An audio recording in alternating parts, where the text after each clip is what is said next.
My family humiliated me for being fat, but when I lost weight and went to my sister's wedding, they demanded I gain it back.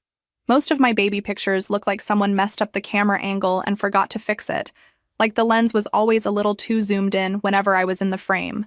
My mother used to joke that I was just big for my age, but by the time I hit elementary school, everybody had stopped pretending it was cute. Kids don't care about medical charts or body mass indexes. They just see someone who looks different and decide that's the target of the day. So while other kids were running around the playground, I was the one pretending I liked sitting on the bench with a book. Because if I acted like I wanted to play and they rejected me, that hurt a lot more than saying I just did not feel like it. I got good at pretending things did not bother me. I pretended I did not hear the comments about how I took up the whole hallway, or how the plastic chair squeaked a little when I sat down because it really was too small. I pretended I did not mind eating alone at lunch, pretending I was fascinated by whatever book I had propped open in front of me. I pretended I did not see the way kids moved their trays when I tried to sit near them. If you pretend hard enough, sometimes it feels like reality, until you go home and cry into your pillow and hope no one hears you. My sister did not have that problem. She is 1 year younger than me and somehow won the genetic lottery and the social lottery at the same time. Where I was quiet, she was loud. Where I was awkward, she was effortless. Where I blended into a corner, she lit up any room she walked into. Growing up, I told myself that was fine, that I did not need what she had. I was the smart one. I read chapter books early, I brought home straight A's, and teachers loved me. Adults would say things like, "She is going places," and my parents ate that up. I honestly believed for a long time that being the smart one was enough, that if I just kept my head down and did everything right, things would eventually even out. I'd have my little career, my little apartment, maybe a partner one day that actually saw me, and it would not matter that I spent my childhood being the punchline. It is kind of funny, in a dark way, how long you can cling to a fantasy like that. At home, I saw my sister as my responsibility. I am the older one, right? That is what we are taught. Protect your little sister, keep her out of trouble, help her with homework, let her copy your answers sometimes if she is struggling. I walked her to school when we were kids. I cut the crust off her sandwiches. I let her have the last cookie even when I wanted it. I thought we were a team. I thought whatever happened out there in the world, at least inside our house, we would be on the same side. I was very wrong. Middle school was bad, but high school was where things really sharpened. I had already developed a whole routine. Walk fast, keep eyes down, carry my books tight to my chest, avoid standing anywhere people could accidentally bump into me. People had their nicknames, their comments, their little jokes. I knew who to avoid and which routes got me between classes with the least amount of exposure. That is how you start thinking when you grow up fat. You think in escape routes and angles, in which clothes will cling less, and which shirts might make you look less huge in photos. When my sister started at the same high school a year after me, I was weirdly excited. I imagined us walking to school together, maybe sitting at lunch sometimes, at least having someone who knew me beyond the caricature everyone else saw.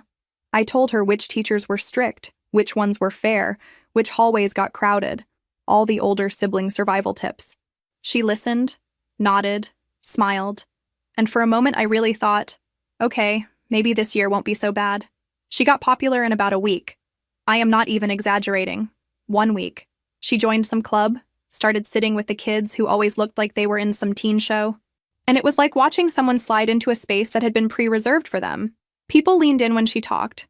They laughed at her stories. They invited her to things. Teachers called on her and smiled too long when she answered, even when she was wrong. I'd walk by and hear my name thrown in there like a footnote, like, "Yeah, my sister is a total brainiac, she gets all the A's," said with this tone that was half proud and half annoyed. At first, she still waved at me in the hall. She'd throw a quick, "Hey," across the lockers, or stop by my table in the cafeteria for a second to grab a fry or complain about homework. But over the next few months, the waves got smaller, the visits got shorter, and then they just stopped. One day I walked into the cafeteria and saw her at the popular table, laughing with some girl who used to moo at me when I walked past, and when our eyes met, she looked away like she did not know me. That one stung. I told myself she just did not see me. Denial is a powerful drug. The thing is, it did not stop at pretending she did not know me. That would have been cruel enough. It escalated in this slow, ugly way that feels obvious in hindsight. I'd hear my nickname, the one the other kids used for me, come out of her mouth when she was standing with her friends near the lockers. My sister is so dramatic. She cries over everything. She is so sensitive. She eats like she is training for a marathon. She literally takes up half the couch. Little digs. dressed up as jokes. One afternoon in the cafeteria, I was carrying this overloaded tray because the lunch lady had piled everything on one side. And as I walked past my sister's table, one of her friends stuck out a foot. It was subtle enough that if you did not know what you were looking at, you'd think it was an accident. I stepped right into it, my ankle twisted, and my tray went flying. Pasta, sauce, milk, everything all over my shirt, my face, the floor. The whole room went quiet for a second, then exploded in laughter. My sister did not help me up. She did not even look horrified. She laughed with them. That sound, the sound of her laughing at me with the others, is something I will never forget. I remember standing there, my hands shaking, my face burning, and thinking, okay, this is it. This is the exact moment something breaks. I went home that day and told my parents everything. I told them about the comments, about my sister ignoring me, about the accidental trip. I thought finally, they'll understand how bad this is. They'll talk to her, set some rules, make it clear that behavior like that is not okay. That is what parents are supposed to do, right? They shrugged. My mother said, "You know how teenagers are, they tease. It is normal." My father said, "Maybe if you did not react so strongly, they would stop. You need to grow a thicker skin." Then my mother added the classic, "And you could stand to lose a little weight. Honey, you know that. High school is brutal. It would be easier for you if you tried." So, just to recap, I got laughed at by half the school, betrayed by my sister, and then went home and got told to be less sensitive and smaller. I wish I could say that was the worst of it, but unfortunately, there's more. Once my sister realized nobody was going to stop her, things at home turned into an extension of school.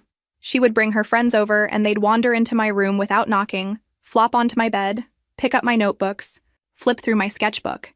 They'd make comments like, "Wow, she really is obsessed with school," or, "Do you think this chair is going to break?" said while staring at me dead in the eye. They'd open my closet and laugh at my clothes, at how many oversized hoodies I had. My room stopped being my safe place and became just another arena where I had to be on guard. I went to my parents again. I told them I did not want her friends in my room. I said they were mean to me. I said they made comments about my body, about my clothes. My mother sighed and told me I was overreacting. "They are just joking. You need to be more chill." My father added that my sister was finally coming out of her shell, finally social, finally normal, and that I should be happy for her instead of jealous. Jealous. That word stuck in my throat like a fishbone. I was not jealous of being laughed at. I was not jealous of being allowed to treat someone else like garbage. I was jealous of her safety, sure, of her not having to calculate every step, of her having space to exist without everyone telling her to shrink. But nobody wanted to hear that nuance. It was easier to paint me as the bitter older sister with a chip on her shoulder. The weird twist in all of this is that while they ignored everything else, my parents loved talking about my grades. They'd show off my report cards to any relative who stood still long enough. "Look at this. Straight A's again. Honor roll every year. We must be doing something right," they'd say, as if my academic performance was a certificate of good parenting. They'd compare my test scores to my sister's right in front of her, and then act shocked when her face tightened and she snapped at me later. I did not connect the dots at the time. I did not see how they were feeding this resentment. I just thought my sister hated me on some deep level I could not fix. Then the sabotage started. Looking back, there were signs. I'd spend hours working on a paper, save it, and then somehow the file would be gone the next day. I'd hit print on a project, hear the printer in the hall, and when I went to pick it up, the tray would be empty. I'd leave my notebook open on my desk and come back from the bathroom to find it closed and shoved out of place. Little things, annoying things, things I blamed on myself being forgetful or clumsy. One night, I pulled an almost all-nighter to finish this huge assignment that was worth a big chunk of my grade. I printed it, set it nicely on top of my bag, and crashed. The next morning it was gone. Not fallen on the floor, not stuck between books. Gone. I tore my room apart. I was shaking, panicking, sure I'd somehow misplaced it. I ended up running to school and telling the teacher I was so sorry. I must have left it at home. She let me email it later, but docked some points. Things like that kept happening. A missing flash drive. A folder mysteriously wet on the bottom like someone had spilled water on it. A textbook with pages ripped out. I told myself I was just overwhelmed. I told myself I was careless. My parents agreed. "You need to be more organized," they said, while my sister watched from the couch with this little smirk she thought I did not see. Years later, at some family dinner when we were all older and everyone had had too much wine, My sister laughed and said, "Do you remember how I used to delete your assignments and hide your homework? I was so petty." She said it like a cute childhood story, like it was funny. She even put her hand on my arm like we were bonding. I sat there, my fork halfway to my mouth, and realized in 1 second that so many of those nights, so many of those tears, were not my fault at all. She had done it on purpose. On purpose. Her friends laughed. My parents said, "Oh my gosh, you were terrible," and moved on. No apology. No, hey, that could have ruined her chances. Just, wow, kids, right? After high school, I got out. That is the only way I can describe it. I got a scholarship to a university a few hours away, not far enough to need a plane, but far enough that my parents could not just show up. I moved into a dorm and stood in that small, weirdly painted room and realized for the first time that nobody there knew me as the fat sister or the smart one or the one who cries. I was just some girl trying to figure out how to do her own laundry. College was not some magical makeover story. I did not suddenly become thin or wildly popular or healed, but I did find people who liked me without needing me to shrink. I found a couple of friends who did not care that I always ordered dessert. We studied together, watched dumb shows, stayed up late talking about our families. We all had our own messes. For the first time, I was not the only one. I kept in touch with my family in this surface-level way. Holiday calls, texts on birthdays, the occasional visit where I'd sleep in my old room and try not to notice how little had changed. My sister and I were polite. We hugged hello, traded basic updates, and then went back to orbiting separate corners of the house. I told myself that was enough, that not fighting was the same as peace. After graduation, I ended up in a mid-sized city in another state, working as an office coordinator for a small company that did something with numbers and software that I pretended to understand better than I did. It was not glamorous, but it paid the bills. I had a tiny apartment with creaky floors and loud neighbors, a grocery store down the street, and a routine that belonged only to me. I bought my own furniture, my own dishes, my own bedding that nobody else had ever slept in. That kind of independence is underrated if you come from a house where nothing ever really felt like it belonged to you. I did not go back home much. Distance makes it easier to pretend everything is fine. If you are only talking a few times a year, you can ignore a lot. I knew my parents still honestly believed they had sacrificed everything for us, and that any criticism was ingratitude. I knew my sister was still the social sun they orbited around. I focused on my little life instead. Then, last summer, my mother called me and said, "You have not visited in so long. We miss you. Why do you stay away?" She said it like I was the one breaking something. I heard myself say, "Okay, I will come down for a weekend." Part of me was curious. Part of me was tired of feeling like the ghost daughter. When I pulled into the driveway of the house I grew up in, everything looked the same. Same paint. Same crack in the front step they always promised to fix. Same flower pots my mother rotated seasonally like she was changing outfits on the house. Walking through the front door felt like stepping onto an old set. My room still had the same faded posters and the same dent on the side of the bed from when I sat in the exact same spot for years. They did the full reunion performance. My mother hugged me a little too tight. My father clapped me on the shoulder and asked about work. My sister came in from the kitchen with a dramatic, "Look who finally decided to show up." I laughed and hugged her and tried not to think about cafeteria floors and spilled milk. We sat down for lunch and it was almost nice. For a while, it was just random updates. My father's back pain, my mother's neighbor who was always in everyone's business, my sister's job at some boutique place in town. I talked a bit about my office, my coworkers, the fact that I had finally learned to make a decent stir-fry. We were all pretending to be normal. Then my sister cleared her throat and said, "So, I have an announcement." She held up her left hand, and there it was, this shiny ring that caught the light like it was trying to blind everyone. My mother gasped. My father said, "Well, I will be." My sister grinned and said she was engaged. Apparently she had met him at some community event they had been dating for a while, and now he had proposed in some romantic way involving candles and a speech. Everyone erupted into congratulations. There was hugging and squealing and the usual, "let me see the ring again" moments. I smiled and told her I was happy for her, because that is what you are supposed to say. And honestly, some part of me meant it. I do not hate her, I just do not trust her. After the initial excitement, my mother turned to me and said, "And what about you? Are you seeing anyone?" That question always comes with an edge when you are in your late 20s and single. I shrugged and said not really, that I was focusing on work and myself. My sister jumped in with a laugh. "Of course she is not, Mom. She barely leaves her apartment. She is married to her job and her takeout. There was this little pause. Then my father added, "We do worry about you. You know, your sister is settling down, starting a family one day. You are still—" He trailed off and looked pointedly at my body. He did not have to say it. The implication was loud enough. My mother sighed and did that thing where she pretends she is being loving while twisting the knife. "We just want you to be healthy, honey. It is just, you have put on even more weight since we saw you. It is not good for you. And men can be shallow. You know that." I felt my face heat up. I said I was fine. I said my doctor was fine with my numbers. I said I was doing my best. They nodded in that way. That means they do not believe you. My sister looked at me over her glass of iced tea and said, "Honestly, if you are happy, then whatever. But like, with the wedding and all, you might want to think about how you are going to look in the pictures." She said it so casually, like she was discussing the weather. That is how the rules started. First it was, "We are going for a very specific aesthetic, you know, for the wedding album. So you cannot wear certain colors because they will clash with the palette." Okay, fine. I could live without wearing certain colors. Then it was, "We really cannot accommodate +1s for everyone. The guest list is already tight, so it will be family only, no partners." Except I found out later that several of her friends were bringing dates, and even a couple of cousins were allowed to bring their partners. When I asked my mother about that, she said, "Well, that is different. They are already in long-term relationships." Translation: Your hypothetical person is not real enough to deserve a chair. Then my mother, in that late afternoon kitchen tone she uses when she is pretending to be reasonable, said, "And maybe, just think about it. You could use this as a goal, you know?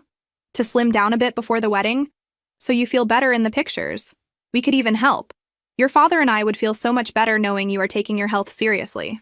It felt less like they were worried about my arteries and more like they were worried I'd ruin the aesthetic. My sister did not even pretend. "Yeah," she said, leaning on the counter. "I mean, bridesmaids and family are kind of the frame around the main picture. You do not want the frame to be all off, you know?" She laughed at her own joke. I did not. "At some point," my mother casually said, "and maybe for the ceremony, it might make sense if you sit a little further back, not in the front row, so the focus is really on the couple. You will still be in the room, of course, but you know how cameras capture everything." She said it like she was talking about furniture placement. I went back to my little apartment with all of that echoing in my head. I sat on my couch, opened a carton of takeout, and I could not bring myself to eat it. Not because I suddenly hated food or had some breakthrough. I just felt heavy in a different way. Like I was carrying their voices on my shoulders. I wish I could say I decided to get healthy purely for myself, out of some enlightened self-love moment. That would be a neat story. The truth is, I started because of anger and humiliation. I looked up gyms in my area, called one, and signed up for a membership I could barely afford. I bought sneakers that did not make my knees hurt as much. I booked a session with a trainer named Lena, who had this no-nonsense vibe and arms that looked like she could lift a car. Our first session, I almost passed out. I was red, sweaty, gasping, and deeply aware of how ridiculous I must look. There were mirrors everywhere, which felt like a personal attack. People moved around me, lifting, running, chatting, like this was just another day.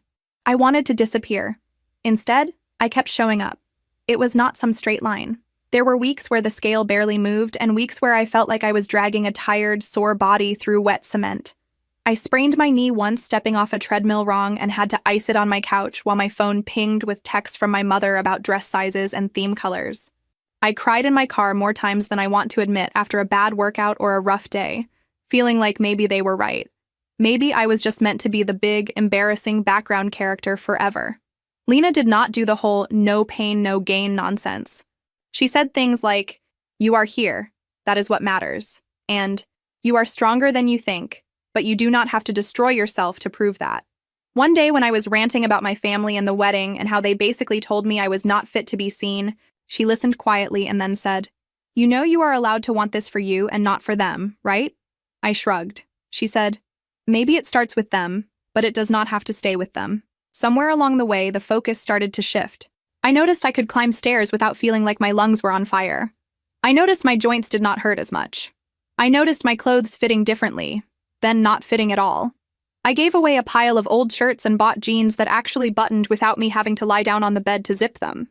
I stood in front of the mirror one morning, pulled my hair up into a high ponytail, and did not immediately want to look away. The weight came off slowly, then all at once, then slowly again, like everyone says. It was not just about the numbers. I realized I was standing up straighter. I was looking people in the eye more. I started saying no to things that felt bad, like staying late at work for the 5th time that week just because my boss assumed I did not have a life. I was still me, but there was a little more room, I guess, for my own voice. As the wedding got closer, the messages from my family got more frequent. My mother sent me pictures of dresses she thought would flatter my new shape, all in muted, neutral colors. My sister texted in the family group chat, asking about my travel plans, dropping little reminders about the schedule and who was doing what. There was this constant hum of expectation, like they were staging a show and needed to know if their problematic prop was going to cooperate. A couple of weeks before the wedding, my parents invited me down for a pre-wedding lunch to go over final details. I almost said no. Every instinct I had told me to stay in my city, go to the gym, order my favorite sushi, and let them deal with whatever story they wanted to tell about me. But then I thought about my extended family, the aunts and cousins who had always been kind to me, who had sent cards and little care packages when I was stressed in college. I did not want to disappear from them just because my immediate family did not know how to treat me. So I said yes. I drove down on a Saturday, wearing jeans that fit well and a soft green top that I actually liked, with my hair done in a way that felt like me. When I walked through the front door, my mother looked up from the kitchen and froze. My father, sitting at the table with his coffee, did the same. For a second, nobody said anything. Then my mother said, "Oh my goodness." My father said, "Wow." My sister, who came in from the living room, just stared. It was not the nice kind of staring. It was the kind where people are recalculating things in their head.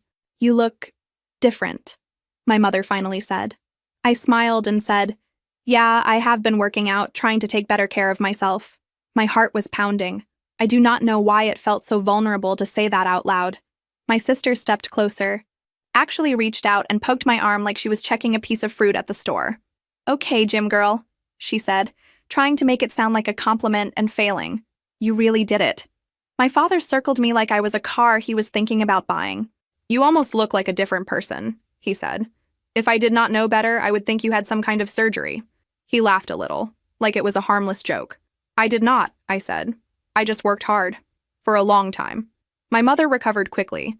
She started asking questions about what I ate, how often I worked out, whether I had a trainer. It was like she was trying to gather data. There was this edge to her curiosity, though, a tightness around her mouth that told me she was not entirely thrilled. We sat down to eat. The whole meal became about my body, my weight, my journey. My sister kept making little comments like, "Watch out, you are going to be smaller than me soon," said with a laugh that did not reach her eyes. My mother said, "This is wonderful, but do not get too extreme. There is such a thing as too thin." My father nodded along to whoever was talking, like he always did.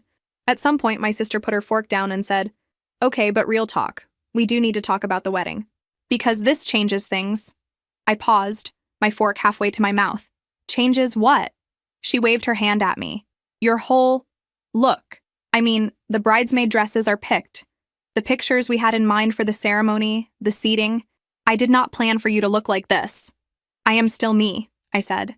"I just take up a little less space now." My mother jumped in. "Sweetheart, what your sister means is that the balance of the pictures is different now. The colors, the shapes, all of it. We just need to make sure nothing is distracting from the bride. It is her day." I stared at them. So when I was bigger, I was a problem because I stood out in a bad way. And now that I am smaller, I am a problem because I stand out in a different way? My sister rolled her eyes. "No one is saying you are a problem. You are being so dramatic. We just do not want people focusing on you instead of on me. That is normal for a bride. Right, Mom?" My mother nodded immediately. "Of course. Every bride wants the attention to be on her. It is not personal, honey. It is just how these things are." They started listing adjustments. Maybe I could tone down my makeup. Maybe I should not wear anything too fitted or revealing. Maybe I could wear my hair in a simple bun instead of this striking style I was currently rocking. My sister suggested I skip being in some of the official family photos so the focus would be tighter. My mother gently repeated that sitting a bit further back during the ceremony might help the photographer frame things better. Something in me snapped into focus. Not exploded exactly, just solidified. For years, I had twisted myself into knots trying to be smaller physically and emotionally. I had apologized for existing, for taking up space, for reacting when people hurt me. I had believed that if I tried hard enough, if I was good enough, if I got enough as and made myself useful enough, they would see me as more than a problem to manage. Sitting at that table, listening to my mother and sister rearrange me like furniture, I realized they did not actually want me to be happy or healthy. They wanted me to be convenient, fat, and they needed me to shrink, smaller, and they needed me to dim. No version of me would ever be acceptable if I was not making them look better. I put my fork down. My hands were surprisingly steady. "You know what?" I said. "No." My mother blinked. "No. What?" "No to the extra rules. No to being told what colors I can wear. No to being pushed into the back row. No to being told I am too big or too small or too visible or too anything. I am coming as myself or not at all." My sister scoffed. "You are seriously going to make this about you? On my wedding?" "I am making this about me. On my life," I said. "I have spent my entire life shrinking and apologizing and letting you all treat me like a problem instead of a person. I am done." My mother gave me that tight smile that meant she was about to say something awful dressed as concern. "We just want what is best for you, honey. You know we love you. It is not our fault if you are so sensitive you take everything the wrong way." I laughed. It came out a little harsher than I intended. "You do not love me. You love what I can do for your image. You love my grades when you can brag about them. You love my weight loss when it makes you look like good parents. But you have never loved me when I needed you to stand up for me. Ever." My father shifted in his chair, like he might say something. But he did not. He never does. "You are overreacting," my sister said. "As usual." "No," I said, and my voice was calm in a way that almost scared me. "For once, I am reacting exactly enough." I pushed my chair back and stood up. My mother said my name, sharp and warning, but I did not sit back down. "Here's the deal," I said. "If I come to your wedding, I will come as I am. I will wear a dress I feel good in. I will sit where I am supposed to sit as your sister, not banished to the back row like an extra. I will exist in pictures without you trying to edit me out of your life. If that is a problem, then I will not come at all. And you can tell whatever story you want about why." Then I picked up my bag and walked out. Nobody followed me. The drive back to my apartment felt surreal. I kept waiting for my phone to explode with calls and texts, but it stayed mostly quiet. A couple of hours later, my mother sent a message in the family group chat about how disappointed she was in my outburst and how I had hurt my sister on the brink of her special day. My sister wrote that I was selfish and always had to make everything about me. My father sent a thumbs-up emoji to one of their messages. That was all. I did not respond. I sat on my couch, ate leftovers straight from the container, and tried to breathe through the mix of anger and grief twisting in my chest. Standing up for yourself does not feel triumphant, by the way. Not at first. It feels like jumping off a cliff and hoping you will eventually grow wings. For a few days, I assumed I was out. I figured they would disinvite me and then tell everyone I had refused to come. I tried to make peace with that. Then, about a week later, my aunt called me. She is one of the few family members who has always treated me like a whole person. She said she had heard there was some drama and wanted to hear my side before she believed anything. I told her what happened. There was a long silence on the line, then she said, "That is awful. I am so sorry. If you decide not to come, I will understand. But if you do come, I would love to see you." That conversation changed something. I realized that my parents did not own the entire story of my life. I had relationships that existed outside of their control. If I stayed away, my mother would absolutely use that as proof that I was the difficult one, the bitter one, the ungrateful one. If I went on my own terms, I could at least show myself and the people who actually cared that I was more than whatever awful narrative they were spinning. So I went. On the day of the wedding, I put on a deep blue dress that fit well and made me feel strong rather than small. It had sleeves, it was not too short, and it absolutely did not blend into the background. I did my hair the way I liked it, added simple jewelry, and looked at myself in the mirror. For the first time going to a family event, I did not see a problem to manage. I saw a person who had survived a lot and was still standing. Walking into the venue felt like walking into one of those dreams where everyone turns to look at you. People did stare, but not in the horrified way I had once imagined. Some of my cousins smiled and waved. My aunt practically ran over to hug me, telling me I looked incredible and that she was proud of me. A couple of relatives I had not seen in forever said they almost did not recognize me, but in a good way. My mother approached me with that tight smile again. She reached for my necklace like she was about to adjust it, maybe to fix something. I stepped back. "Please do not touch me," I said quietly. Her eyes widened. There were people around us, watching. She dropped her hand and said, "You look very different," like it was an accusation. "Thank you," I said, and walked past her to talk to my aunt. During the ceremony, I sat where the siblings were supposed to sit. No one physically dragged me to the back row, so that was progress, I guess. I watched my sister walk down the aisle in her dress, surrounded by the exact aesthetic she wanted, and I felt this weird mix of sadness and distance. She looked beautiful. I will not pretend she did not. She also looked like a stranger to me in that moment. At the reception, I made a conscious decision not to orbit my immediate family. I found my cousins, danced with them, caught up on their lives. I talked to people who remembered me from when I was little and told funny stories that did not involve humiliating me. I ate cake without apologizing for it. I laughed, genuinely, in pockets of the night that had nothing to do with the bride and groom. I finally met the groom properly. We had been introduced quickly earlier, but now he came over to where I was standing with a drink in his hand and did the whole charming small talk thing. He asked about my job, my city, whether I was seeing anyone. It was all very surface level. I did not get a great vibe, but I also did not have the energy to analyze him deeply. I kept it polite and moved on. Eventually, the night ended.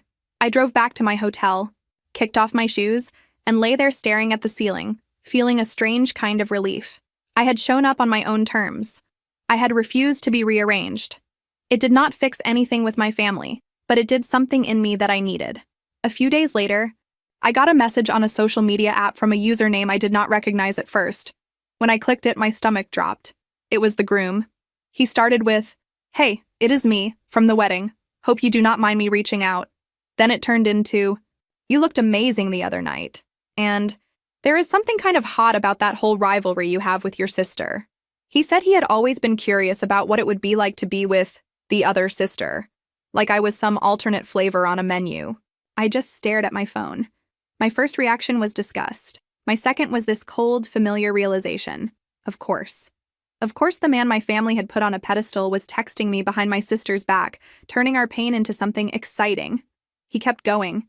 "I feel like you get me in a way she does not," he wrote, which was laughable because we had barely spoken. "We should meet up sometime just to talk. No one has to know." He added a winking emoji because of course he did. I did not answer. I took screenshots of every message. Then I blocked him. I wish I could say I marched over to my parents' house and showed them right away, but I did not. I was tired. So tired. Tired of being the one who blew things up by telling the truth. Tired of being the messenger everyone hated. So I saved the evidence and went on with my life as much as I could.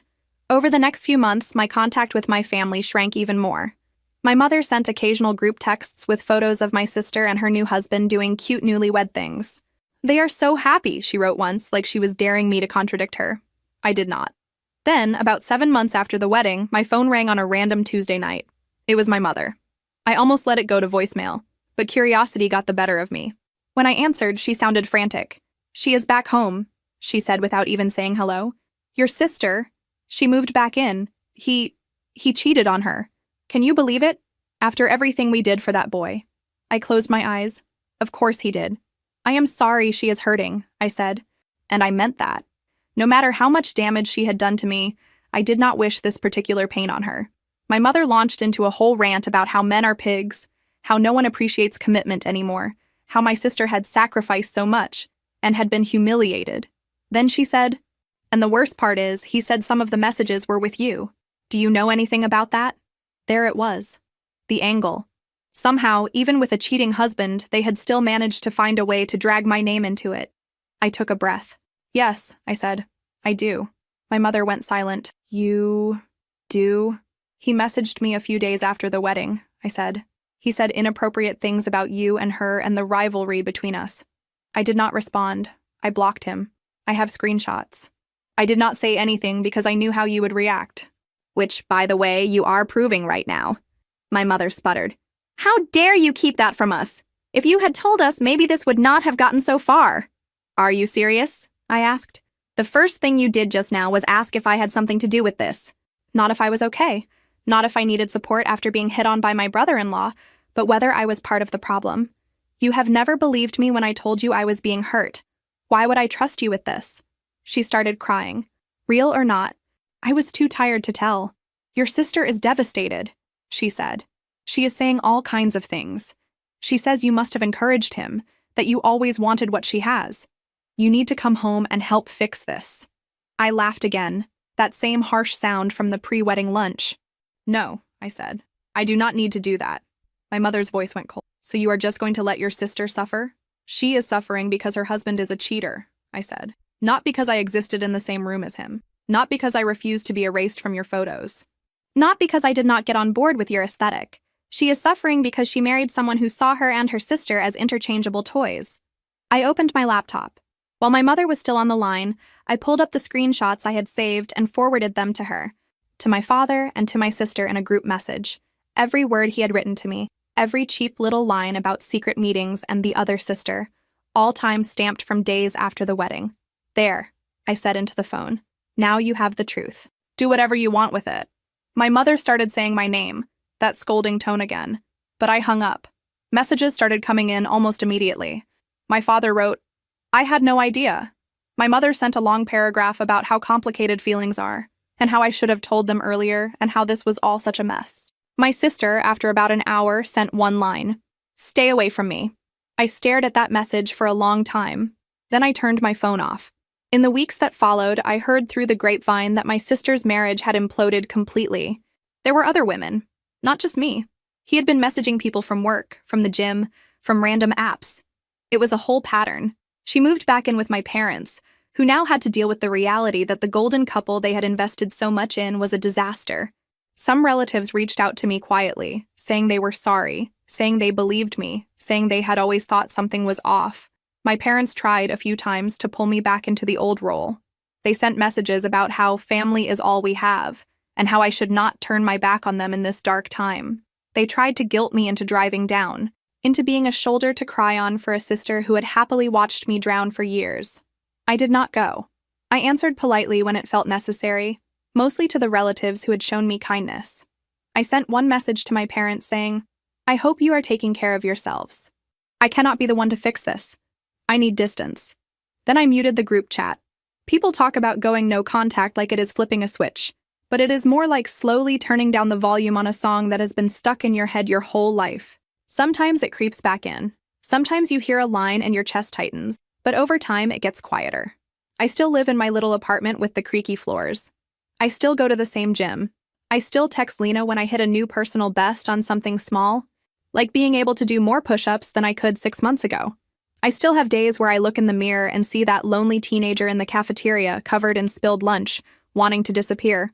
But I also have days where I look in the mirror and see someone else layered on top of her. Someone who walked out of a house where nobody clapped when she stood up for herself. Someone who chose herself anyway. My relationship with my body is still complicated. Some days I miss the old armor of being bigger, as twisted as that sounds.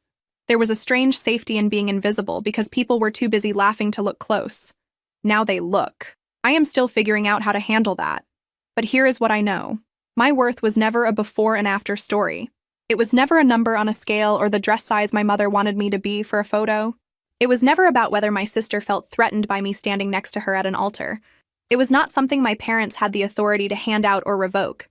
They spent years trying to make me smaller. Smaller in body, smaller in voice, smaller in presence, smaller in the frame of every picture. I thought losing weight would finally make me fit into the space they had for me. Instead, it showed me that the space they were offering was too small for who I actually am. So I stepped out of the frame. And honestly, for the first time in my life, I am starting to feel like there is enough room to breathe, to be angry when I need to be soft when I want to be, to take up exactly as much space as I do without apologizing for it. I do not know if my parents will ever understand that. I do not know if my sister will ever forgive me for not collapsing into the role she expects. But I am finally done waiting for them to change before I start living like I deserve better. That is the part nobody tells you about setting boundaries with family. It is not about punishing them. It is about giving yourself a chance to exist without constantly being edited. And if that means I am the villain in their version of the story, well, they were never very good at telling mine anyway. After I turned my phone back on a few weeks later, there were more messages waiting that I pretended not to see for a while. My mother had sent a long one about how no family is perfect and how they had made mistakes, but that shutting them out wasn't healthy. My father sent something shorter about how he wished we could go back to how things were, as if How things were hadn't been a slow-motion demolition of my self-worth. My sister hadn't written anything else after that "stay away from me," which honestly told me everything I needed to know. I thought about answering. I sat there with my fingers hovering over the screen, half composing 100 different responses in my head. The polite one, the rage-filled one, the sarcastic one, the therapist-approved one. In the end, I did not send any of them. I put my phone face down on the table and decided that silence, for once, could be my answer. Silence gets interpreted however people want, by the way. In my parents' version, I am sure it turned into proof that I am cold and heartless and ungrateful. In mine, it was the first time I had ever refused to step onto the stage they built and read the lines they handed me. It felt weird and empty and shaky, but it also felt strangely honest. Around that time, I finally dragged myself to therapy. Not the casual, I should probably go one day kind of thought. Real, actual therapy, with an actual person sitting across from me in a small office with a box of tissues in the middle of the table like a warning label. I found her through a general search, went through the list, picked a name at random, and almost canceled 3 times before my first appointment. She asked why I was there, and I instantly thought, "How much time do you have?" Out loud, I said something like, "My family is a mess, and I think I spent my entire life believing it was my job to fix them." Then I laughed to fill the silence, because that is what I do when I feel exposed. She did not laugh. She just nodded and said, "Tell me about them." So I did. I dumped out cafeteria floors, missing homework, wedding rules, text messages from my sister's husband, all of it in this tangled story that had no neat beginning or end. Every time I paused to apologize for talking too much or for sounding dramatic, she shook her head and said, "You do not have to apologize. This is your space." Nobody had ever said that to me before. Not really. Not without some unspoken condition attached. We talked about boundaries, obviously. Therapists love that word. I always thought boundaries meant screaming at people and cutting them off forever. Dramatic movie scene style. Turns out, a lot of the time, it is boring. It is not responding to a text right away. It is changing the subject when someone tries to drag you into gossip you do not want. It is saying, "I am not available," and not writing a 4-paragraph explanation filled with apologies. We also talked about the word jealous, because that one still stuck to my ribs.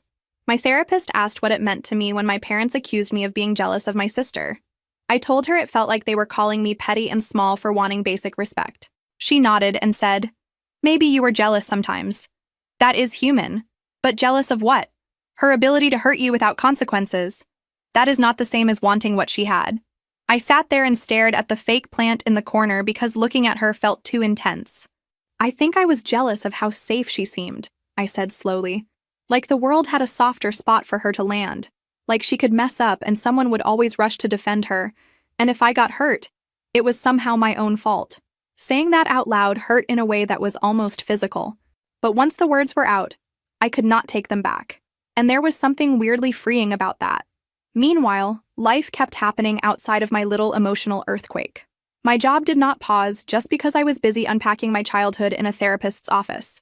I still had invoices to process, emails to answer, an office kitchen to clean when everyone else mysteriously forgot how sponges worked. My boss still dropped urgent tasks on my desk at 4:45 in the afternoon like time was a suggestion. The difference was that I started pushing back, just a little. When my boss asked if I could stay late again, just this once for the 4th time in 2 weeks, I said, "I can help for 30 minutes, but I do have plans after that." My plans were going home, eating leftovers and staring at the wall, but that still counted. He blinked like no one had ever said no to him in a full sentence before, then said, "Okay, that works." Tiny boundary, tiny win. It felt better than it should have. My coworkers noticed the changes before I did. One woman from accounting pulled me aside one afternoon and said, "You seem different lately, in a good way. Like you are less, I don't know, apologetic about existing." She said it kindly, not as a dig. I laughed and said something self-deprecating. But on the bus ride home, I thought about her words for a long time. That is the weird thing about changing your life. From the inside, it feels like chaos and overthinking and therapy homework. From the outside, it looks like you suddenly standing a little taller when you walk down the hall. Around the end of that year, one of my friends from college came to visit. She had always been the kind of person who made everything feel like an adventure, even grocery shopping. We spent the weekend eating too much, walking around the city, and talking until way too late about everything and nothing. On the last night, We were sitting on my couch in sweats, faces sticky from sheet masks we were pretending actually did something, when she asked, "So, are you ever going to date again, or are you married to your own drama now?" I groaned. Why would I introduce a new person into this mess? I just got a tiny bit of peace. She laughed. You also deserve to be loved by someone who is not constantly keeping score in their head. You know that, right? I made some smart comment about my therapist paying her to say that. But the question stuck. I would see couples at the grocery store arguing about cereal in that domestic, annoying way. And instead of rolling my eyes, I started thinking, what if I could have a boring fight about cereal one day instead of another screaming match about who ruined which family event? So I made the classic modern mistake. I downloaded an app. I swiped past a lot of men holding fish in photos, a lot of men whose entire personality was that they went to the gym, and a surprising number of men who wrote, "No drama," in their bio like that wasn't its own kind of drama. I matched with a few people, made small talk that went nowhere, deleted the app twice, then reinstalled it when I was bored. Eventually, I met someone I actually liked. Not fireworks and violins liked.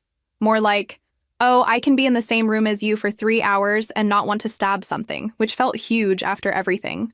He worked in some tech-adjacent job that I barely understood, liked late-night diners, and did not flinch when I talked honestly about my family. He did not try to fix it or minimize it. He just listened and said things like, "That sounds really hard. I am sorry you went through that." We took it slow. For once in my life, I did not rush to contort myself into the version of me I thought someone wanted. I let him see me tired, see me angry, see me quiet. I let myself enjoy small, normal things, like watching a movie on his couch while our legs touched, or going grocery shopping together and arguing about which pasta sauce was better. It felt like practice for a life that did not revolve around putting out my family's fires. I did not introduce him to my parents. I did not even tell them he existed. That felt petty at first, like I was withholding something on purpose. Then I realized it was not about punishing them. It was about protecting myself. Every time I had given them access to something that mattered to me, they had found a way to use it as leverage or ammunition. This time, I kept something for myself. My therapist called that breaking the pattern. I called it not letting them ruin this too. Both descriptions were accurate. Holidays used to be the worst time of year for me. They were when my mother's guilt speeches got longer, and the group messages got more aggressive about my absence. That year, I spent the winter holidays with my friend from college and her extended friend group instead. We did a potluck dinner. Someone brought a sweet potato casserole that could have solved world peace. We played card games and got into loud debates about which cheesy movies were secretly good. At some point in the evening, I realized I had not checked my phone in hours. It was sitting on the counter, face down, probably full of messages I would eventually have to read. But at that moment, it did not own me. That felt like its own quiet victory. When I did finally unlock it later that night, there was the usual. A guilt-laced group text from my mother about empty chairs, a vague message from my father about missing his girls, nothing from my sister. I typed, "Hope you had a good day," and left it at that. No explanation, no apology, no essay. Just one simple neutral sentence. That is what boundaries looked like in real time for me. Less explanation, fewer justifications, more space between their emotions and my reactions. Sometimes I still think about that younger version of me in the cafeteria, standing in front of a room full of laughing kids with pasta on her shirt and milk dripping off her hair, watching her own sister laugh at her too. There are days when I want to somehow reach back through time and pull her out of that room. Sit her down and tell her that she is not crazy, she is not overreacting, and she is not asking for too much by wanting people who are supposed to love her to actually act like it. I cannot do that, obviously, but I can do it for this version of me. I can pick up my own metaphorical tray, wipe off the mess, and walk to a different table. I can choose who gets to sit with me now. My parents still tell a different story. I know they do because relatives slip up sometimes and repeat pieces of it back to me. In their version, they were loving but strict, and I was sensitive and pulled away for no reason. My sister, I am sure, paints herself as the victim of a cheating husband and a jealous older sister who always resented her. In their stories, I am probably difficult, cold, ungrateful, dramatic. But here is the thing. I no longer feel the need to correct every version that does not match mine. I used to burn so much energy trying to convince them to see what they did, to admit how it hurt, to apologize in the exact way I needed. I could spend the rest of my life cross-examining them like a lawyer and still never get the verdict I want. So instead, I built a different life. One where my worth is not measured in how well I play the supporting role in someone else's story. One where my body is not a problem to fix for pictures. One where my voice is not classified as too much every time I use it to say, "That hurt," or "I deserve better," or "No." I still go to therapy. I still mess up my boundaries sometimes and answer texts I should have ignored or agree to calls I do not actually want to have. I still have dreams where I am back at that wedding, except this time I am in sweatpants and everybody is staring, or dreams where I show my parents the screenshots and they laugh and tell me I am making a big deal out of nothing. Trauma has a long memory. It does not disappear just because you finally walked out of the room. But on the mornings after those dreams, I get up, put on my gym clothes, and go see Lena. I lift weights that once scared me. I focus on what my body can do instead of what other people think it looks like. I text my friend from college stupid memes. I curl up on the couch with the man who chooses me without needing me to be smaller for him to feel bigger. I sit in my little apartment with the creaky floors and the wobbly table, and the plants I am somehow managing to keep alive. And I think, this is mine. All of this is mine. My family will probably never understand why I stepped away. They will keep telling their version of the story at holidays and backyard gatherings, and in that story I will be the ungrateful daughter who got too big for her place and walked out when they had done so much for her. Maybe some people will believe them. Maybe some will quietly wonder what really happened. That is not my job to manage. My job now is to take up the space that always belonged to me, to walk into rooms without planning escape routes in my head, to speak without rehearsing every sentence 12 times to make sure nobody can twist it, to sit in pictures without worrying if my arm looks too big, to build a life where the main requirement for staying in it is not that you feel superior to me, but that you are capable of treating me like a person. They spent so many years trying to crop me out of their perfect family portrait. I used to think my only options were to squeeze myself into the frame the way they wanted or disappear entirely. It turns out there was a third option the whole time. I could make my own picture. It does not hang on their wall. It does not get passed around at reunions. It lives in the quiet, ordinary moments of my days now. In my kitchen table covered in grocery receipts and half-finished crossword puzzles instead of unpaid emotional invoices. In the texts from friends who check on me because they want to, not because they are keeping score. In the way I can look at myself in the mirror and see more than just the girl who is always too much and not enough at the same time. They do not have to approve of it. They do not even have to see it. For once, it is not for them. It is for me.